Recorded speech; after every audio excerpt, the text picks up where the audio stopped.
بالي كامل تشهيتوا حاجة حلوة وبنينة ومعسلة وتدخل للقلب، ما عليكم غير بهذه الحلوة تاع مقعدات تانس الزمان ذو في اليد قبل الفم. ما تنساوش خلوا لي كومنتير شباب وابوني وارواحوا نوجدوها كيف كيف. كي نديروا 200 غرام تاع زبدة تكون ذايبة وباردة، نزيدوا عليها 2 مغارف كبار تاع زيت ومغرفة كبيرة تاع سكر ناعم، نزيدوا عليها نص كاس يكون بين الحليب والمزهر، ونزيدوا حبه تاعنا تاع البيض، نزيدوا قرصه صغيره تاع خميره الحلويات حوالي 3 غرام ونخلطوهم مليح برا ميكسر، ولا قاعدين نخلطوهم غير بيدينا.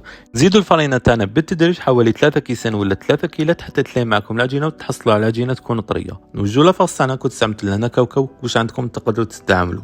نزيدوا شويه تاع القرفه، شويه تاع السكر، وشويه تاع المزار، نخلطوا مليح لافاص تاعنا وراهي واجده تاعنا بورق الطهي ولا بابي كويسون. نفتحوا العجينه تاعنا على شكل مستطيل ونحو كامل الشوائب اللي يكونوا زايدين على المستطيل، نروح نفرشوا كامل هذيك لافاكس فوقها ونعاودوا نرجعوا بابي كويسون. ولا هنا نزيروا مليح لافاكس، ما نحلوش لافاكس تاعنا صافي باش ما تهربلناش العجينه. نقلبوا على قفاها ولا قاعدين تخلوها بهذه الطريقه.